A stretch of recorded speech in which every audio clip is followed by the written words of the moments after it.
Good morning, students. Today we discuss about implication of Nansat equation. In last video, we discussed the Nansat equation, and Nansat equation is the relationship between इलेक्ट्रोपोटेंशियल concentration. ठीक है, तो जो last video था उसमें अपन ने नैनसाट equation पर discuss किया था, और इस इक्वेशन में नैनसाट ने क्या दिया था कि भाई Nernst give an equation for EMF of cell, potential, nature, electrode, temperature and relation in active concentration of electrolyte solution is called Nernst equation. तो आज जो अपन बात करेंगे वो अपन बात करते हैं इम्प्लीकेशन ऑफ नैनसाट इक्वेशन. तो इम्प्लीकेशन मीन यहाँ पर भाई क्या क्या इसके अनुप्रयोग है, एप्लीकेशन से एक तरह से. तो इसमें क्या है कि भाई नैनसाट इक्वेशन की हेल्प से we can determine the potential of electrode और हाफ सेल. ठीक है, एक तो इसकी ये हो गई, and also determine the cell potential EMF of cell. ठीक है, यानी कि अपन क्या है कि इसकी जो इम्प्लीकेशन है, यानी कि इसकी टू इम्प्लीकेशन होगी यहाँ पर एक तरह से, कि एक तो क्या है कि पोटेंशियल ऑफ इलेक्ट्रोड और अपन क्या बोल रहे हैं कि हाफ सेल, उसके अपने डिटरमाइन कर सकते हैं. दूसरा क्या है कि अपन डिटर्मिनेशन द सेल पोटेंशियल, यानी कि आप उसकी क्या है कि एएमएफ वैल्यू का भी क्या कर सकते हैं, सेल की वैल्यू को डिटरमाइन यहाँ पर कर सकते हैं. किसकी हेल्प से? नैनसाट इक्वेशन की हेल्प से. तो अपन यहाँ पर एक एग्जांपल लेंगे, तो अब इसके इम्प्लीकेशन को अपन ड्राइव करेंगे यहाँ पर. तो इसमें क्या है कि भाई अपन एक डैनियल सेल लेते हैं. ठीक है, तो डैनियल सेल के लिए जो सेल डायग्राम से जो इक्वेशन आती है कि भाई एन कैथोड और एनोड. ठीक है, तो कैथोड पर क्या होता है? ऑक्सीडेशन, और एनोड पर क्या होता है? रिडक्शन. ठीक है, तो ये इसके इलेक्ट्रोड आपको रिप्रेजेंटेशन आपको बताई रखी मैंने. तो अब क्या है कि सेल रिएक्शन क्या होगी भाई, कंप्लीट सेल रिएक्शन बात करें तो ये हो जाएगी कि एक का ऑक्सीडेशन और एक का क्या हो रहा है यहाँ पर? रिडक्शन हो रहा है. ठीक है, तो यहाँ पर जिंक का तो ऑक्सीडेशन और कॉपर का क्या हो रहा है? Reduction, because zinc release two electrons and copper accept two electrons. ठीक है, तो अपने इलेक्ट्रॉनिक बेस पर ऑक्सीडेशन और रिडक्शन पर अपन डिस्कस करते आइए. ठीक है, तो अब जो पोटेंशियल ऑफ सेल है, सेल पोटेंशियल इक्वल टू क्या होता है कि पोटेंशियल ऑफ कैथोड और पोटेंशियल ऑफ एनोड, यानी कि जो दोनों इलेक्ट्रोड हैं उन इलेक्ट्रोड पर जो पोटेंशियल डिफरेंस है वो क्या होगा? सेल पोटेंशियल होगा. ठीक है, तो इक्वेशन क्या हो जाएगी? ये फॉर्म हो जाएगी. अब अपन यहाँ पर क्या है कि भाई कैथोड पर क्या है? कॉपर इलेक्ट्रोड है, और एनोड पर क्या है? जिंक इलेक्ट्रोड है. तो अपन ने ये बता दिया यहाँ पर. अब इसके बाद क्या है? फॉर कैथोड, कैथोड पर क्या रिएक्शन हो रही है भाई? इलेक्ट्रॉन ये एक्सेप्ट करा तो इस रीजन से क्या हो रहा है? रिडक्शन. तो अगर अपन इसका क्या है कि सेल पोटेंशियल अपने ज्ञात करें तो कॉपर इलेक्ट्रोड के लिए क्या हो जाएगा कि अगर अपन क्या है कि दोनों ही क्या है यहाँ पर, अब यहाँ पर ये तो क्या है? सेल पोटेंशियल फॉर किसके लिए? कैथोड इलेक्ट्रोड के लिए. ठीक है, और ये उसका क्या है? स्टैंडर्ड पोटेंशियल कैथोड इलेक्ट्रोड के लिए. तो ये जो डिफरेंस है ये क्या आएगा कि इसके इक्वल आ जाएगा कि 0.0591/2 लॉग कॉपर का कंसंट्रेशन. ठीक है, इसको अपन ने सपोज कर लिया इक्वेशन नंबर 1. अब बात करते हैं अपन एनोड पर. फॉर एनोड, तो एनोड पर क्या है कि भाई क्या होता है? ऑक्सीडेशन.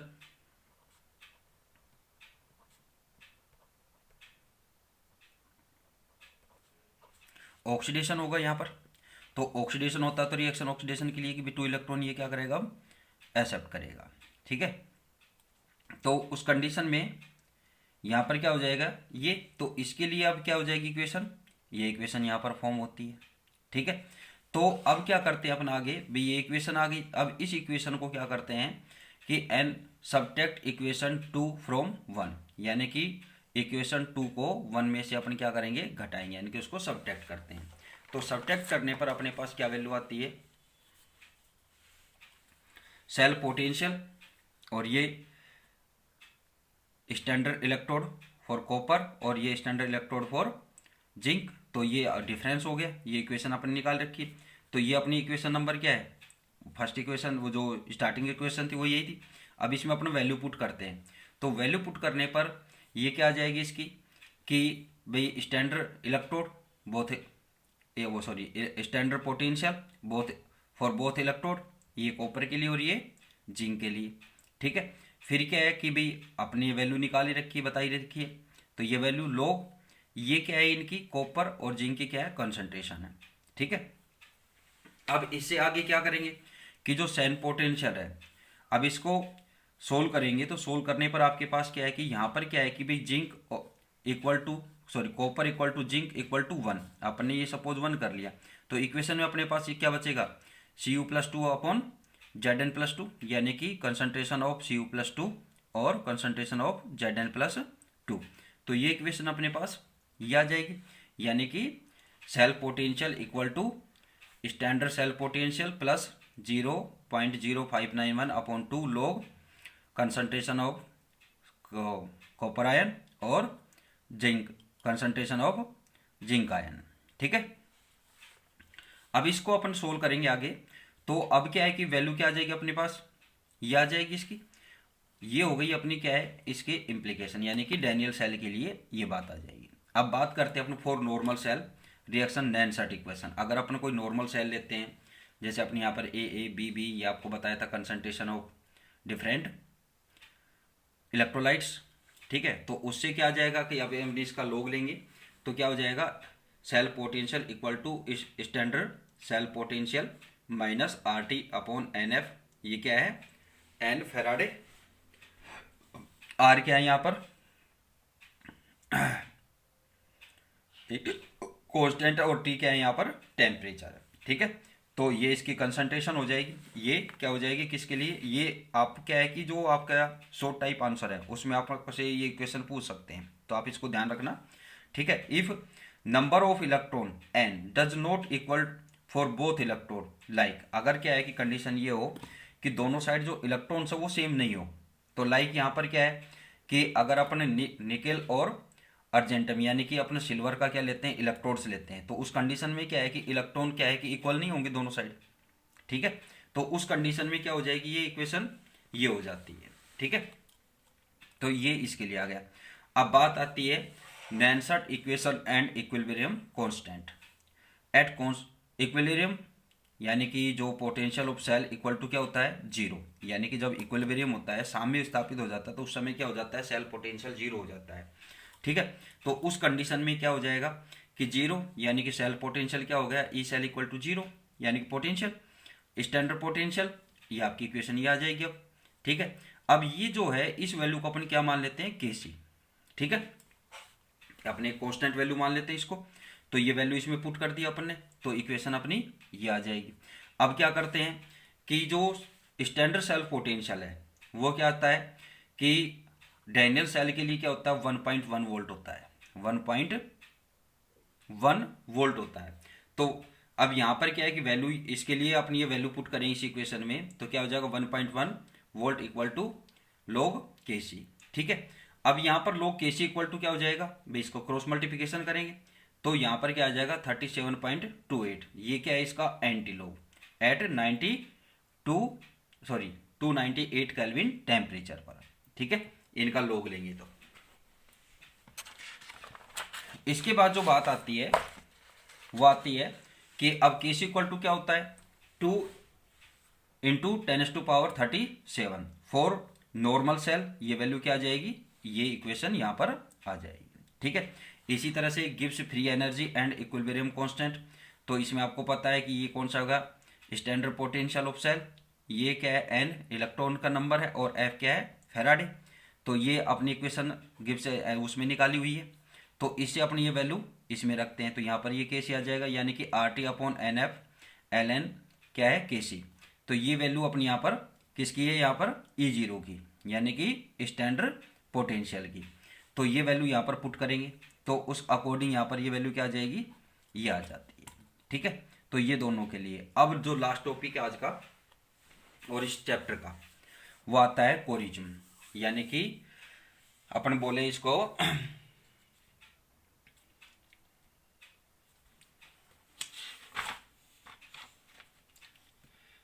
अब इसके बीच में आपको ये ध्यान रखना है, यहाँ पर सेल का टॉपिक है जो अपने सिलेबस से हटा दिया गया है, ठीक है ना, हाल फिलहाल ये कोरोना की वजह से, तो वो मैं आपको यहाँ पर डिस्कस भी नहीं करूँगा क्योंकि पूरा सेल का टॉपिक अपने रिमूव हो चुका है, ठीक है। तो अब इसके बाद बात आती है कोरिजन। कोरिजन यानी कि संक्षारण। संक्षारण एक तरह से, कोरिजन मीन क्या होता है कि भाई कोई भी जो मेटल होती है उस मेटल का धीरे धीरे क्या होना, एक तरह से उसका वेस्ट हो जाना, ठीक है। जैसे लोहे पर जंग लगता है, इसके अलावा जो कॉपर है, तो कॉपर क्या है कि उस पर ग्रीन कलर की जो लेयर बन जाती है, ऐसे ही क्या है कि जो सिल्वर है, सिल्वर की जो कोई भी अपने पास मेटल होता है उस पर क्या है कि एक ब्लैक कलर की क्या बन जाती है, लेयर बन जाती है, तो वो क्या है यहाँ पर कोरिजन है, ठीक है। तो अब देखो रस्टिंग तो जो होती है आयरन पर, वो तो होती है कि वाटर और ऑक्सीजन की प्रेजेंस के रीजन से, ठीक है। तो इससे अपने सेफ्टी के लिए क्या करते हैं कि अपना उस पर जो आयरन मेटल के जो भी अपने पास कोई भी होता है, जैसे अपने गेट है या अपने खिड़कियां हैं, ठीक है ना, विंडोज़ है, तो इन पर अपन क्या कर देते हैं, पेंट कर देते हैं। इसके अलावा उन पर ऑयल कर दें, ग्रीस लगाए, ठीक है। तो इस सबसे इनकी अपनी क्या है कि प्रिजर्व कर सकते हैं। इसके अलावा दूसरी बात आती है सिल्वर। तो सिल्वर पर जो आता है वो किसके रीजन से आता है,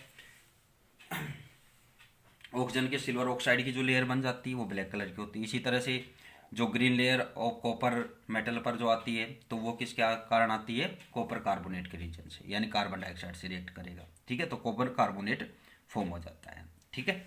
देखिए यहाँ पर the process by which metal surface gradually convert by covered by metal oxide और other salts is called corrosion, ठीक है। कि क्या हो कि वो प्रोसेस है जिसके द्वारा क्या हो कि मेटल की जो सरफेस है वो क्या हो जाए, गंदली हो जाए, ठीक है। और वो किसके द्वारा कवर हो जाए, मेटल ऑक्साइड या क्या है, अदर साल्ट, मेटल के जो अदर साल्ट्स हैं उनसे कोई भी हो सकता है, ठीक है। तो वो क्या होगा, कोरिजन होगा, ठीक। For example rusting of iron, यानी कि लोहे पर जंग लगना,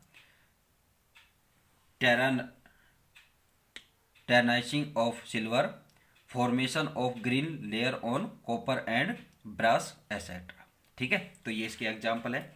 इन corrosion metal oxidize by losing electron in presence of air and water from oxide form oxide, ठीक है।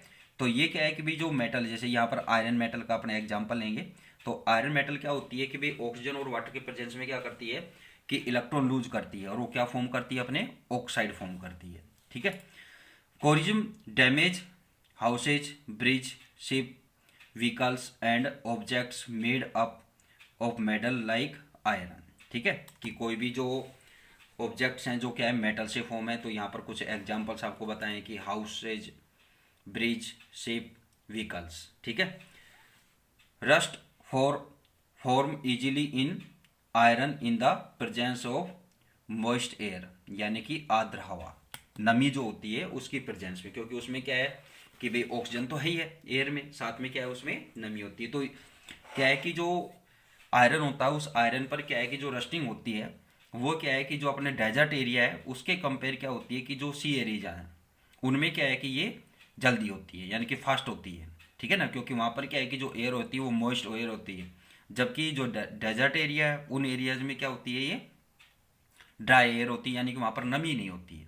तो इस रीजन से क्या है कि वहाँ पर रस्टिंग स्लो होती है, ठीक है। अब देखो एग्जाम्पल अपने रस्टिंग ऑफ आयरन, यानी कि इलेक्ट्रोकेमिकल थ्योरी ऑफ कोरिजन, ठीक है। According to the this theory iron object oxidised by losing electron to oxygen and work as a anode. These electrons reduce the oxygen in the presence of hydrogen ion, ठीक है, and act as cathodes, and CO2 gas dissolve in water drop present in the surface of iron metal to form hydrogen carbonate acid, which act as electrolytes. Hence rusting of iron completed by formation of electrochemical cell and following reaction take place at anode। Fe क्या होगी कि इसका oxidation होगा, electron क्या करेगी, loose करेगी, ठीक है। तो इस पर क्या होगा, ऑक्सीडेशन। एट कैथोड ये कार्बोनेट वो हो गया एसिड, तो इसके क्या है कि ये आयनम होंगे, और आयोनाइजेशन ऑफ कार्बोनेट क्या है, कार्बन डाइऑक्साइड प्लस H2O, तो ये इस तरह से यहाँ पर फॉर्म हो जाता है। तो O2 प्लस हाइड्रोजन आयन या प्रोटॉन बोल दें, 4 इलेक्ट्रॉन, और क्या फॉर्म होगा यहाँ पर, वाटर, तो ये क्या हो जाएगा, रिडक्शन रिएक्शन हो जाएगी। तो रिएक्शन फॉर इलेक्ट्रोकेमिकल कोरिज्म और रस्टिंग ऑफ आयरन, तो ये आपसे क्या है कि इस इक्वेशन को आपसे पूछ सकते हैं, ठीक है। और अगर आप उनसे बात करें कि नेट सेल रिएक्शन, यानी कि अपन ये कहें कि रस्टिंग की रिएक्शन क्या है, तो रस्टिंग की रिएक्शन ये होती है, ठीक है। तो यहाँ पर वाटर होता है, तो यहाँ पर अपने प्रोटॉन आ जाएगा, तो ये क्या होगा कि ये यहाँ पर इस तरह से बना, these Fe+2 ion oxidise in the Fe+3 which form hydrate ferric oxide. अब ये आपके क्या है यहाँ पर, काल्ड रस्ट, ठीक है। ये क्या है कि जो रस्ट है उसका केमिकल फॉर्मूला है, तो यहाँ पर 3H2 होता है वैसे, ठीक है। तो यहाँ पर NH2 दे रखा है, कोई प्रॉब्लम नहीं है आपको, तो Fe2O3.NH2O, ठीक है। ये क्या है, इसमें क्रिस्टलाइन वाटर है, ठीक है। क्रिस्टलाइन वाटर क्या होता है कि कोई भी जो साल्ट होता है उसका जो यूनिट साल्ट होता है उसमें क्या है कि number of water molecules, presence of number of water molecules are called crystalline water, ठीक है। कि किसी भी जो साल्ट होता है उस साल्ट के यानी कि इकाई यानी कि यूनिट में क्या है कि number of water molecule present the number of water molecule की उसके इकाई सूत्र में जो क्या है जल के अणुओं की संख्या, वो क्या होती है वहां पर, क्रिस्टलाइन वाटर होती है, ठीक है। It is also called atmospheric corrosion, क्योंकि लोहे पर जो ज़्यादातर जो अपन बात करें आयरन पर, तो जो रस्टिंग होती है वो ज़्यादातर क्या होती है, एटमॉस्फेरिक कोरिज्म से होती है। एटमॉस्फेरिक उससे होता है क्योंकि एटमॉस्फेयर में क्या है कि उसमें ऑक्सीजन भी प्रेजेंस है, और साथ में क्या है, क्या होती है, वाटर वेपर भी होती है, ठीक है। अब बात आती है मेथड ऑफ प्रिवेंशन फ्रॉम कोरिज्म, तो इसके कुछ मेथड्स आपको ये बता ही रहे हैं। तो metal prevented from direct contact of atmosphere, ठीक है। तो अपन क्या है कि भाई इसको डायरेक्ट एटमॉस्फेयर के कॉन्टेक्ट में आने से उसको किसी भी प्रोसेस से अपन रोक देते हैं, वो ये क्या है कि कोरिज्म को से क्या करेगा, इसका प्रिवेंशन करेगा, ठीक है। बाई, अब लाइक ये एग्जांपल क्या हो जाते हैं, by coating the metal surface with oil paints etcetera, ठीक है। फिर आता है इलेक्ट्रोप्लेटिंग। इलेक्ट्रोप्लेटिंग क्या होती है कि आपको पता है कि अपना जिसे अपने बोलते हैं हिंदी में तो बोलते हैं इसको यसद लेपन, ठीक है। तो ये क्या है कि जैसे आप देखते हैं कि जो साइकिल है, बाइक है, इनका रिम है, साइकिल का हैंडल है, ठीक है। तो ये क्या होते हैं कि शाइनिंग होते हैं। आजकल जो अपनी सीढ़ियाँ होती हैं उन सीढ़ियों पे अपन रेलिंग जो लगाते हैं, ठीक है ना। तो रेलिंग क्या है कि अपन बोलते हैं कि अपने एसएस की लगवाई है, तो एसएस मीन यहाँ पर क्या है कि जो मेटल है उस मेटल पर क्या है कि जिंक या किसकी